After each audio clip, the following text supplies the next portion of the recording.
Күннен түскен қысқа толқынды сәулелер жердің бетіне жетеді. Осы электромагнитті сәулелердің бір бөлігін атмосфера кері қайтарады, ал басым бөлігін жердің бетіне өткізеді. Бұл сәулелер жердің бетіне жетеді, одан бір бөлігі кері қайтып, ал қалған бөлігі жұтылады. Сондықтан жер жылынады және жылуды қайта атмосфераға сәулелендіреді. Бұл сәулеленудің қуаты аз және ұзын толқынды болады, ауаны да жылытады. Жердің бетінен қайтқан жылу атмосферадағы көшетханалық газдарды мейлінше мол жұтады. Дәлірек айтқанда алдымен жұтады, сонан соң жердің бетіне қайта жібереді. Сөйтіп жылу атмосферада қамауға түседі. Бұл үрдіс көшетханаларда жүретін үрдістерге ұқсайды. Онда да шыны жабын атмосфералық газдардың қызметіне ұқсас қызмет атқарады. Күн сәулесі шыныдан өтіп жерге сіңеді, одан жылу түрінде кері қайтады. Бұл жылуды әйнек енді жібермейді, көшетханада ұстап қалады. Сөйтіп температура барынша көтеріледі.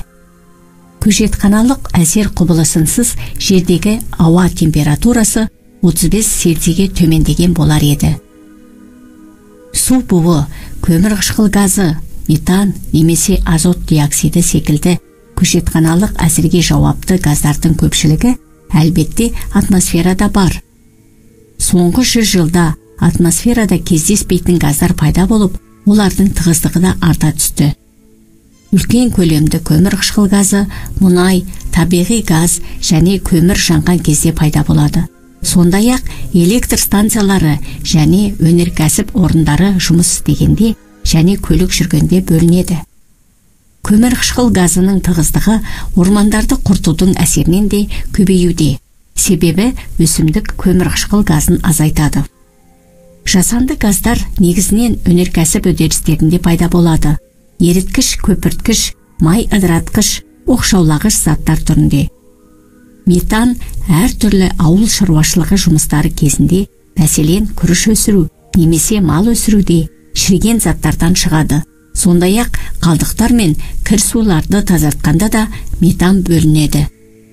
Азот диоксиді құрамында азоты бар заттардың ыдырауы, мәселен минералды тыңайтқыштарды пайдаланған кезде пайда болады.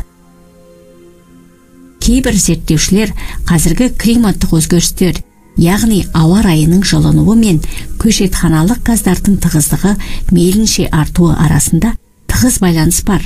Олардың пікірінше бұл табиғи үдеріс. Климаттық өзгерістер және ауа райының жылынуының салдарынан полюстік мұздықтар және глетчерлер ери бастамақ. Теңіздер мен мұхиттардың су деңгейі көтеріліп, теңіз жағалауларындағы көптеген қалалар су астына кету қаупіне ұшырамақ. Борандар, құйын желдер көбейіп, ауа райын болжау мүмкін болмайды. Аумақтар шөлге айналып, орман өрттері жиілемек. Ал хайуанаттар әлемінде көптеген түрлердің жойылу қаупі орын алмақ.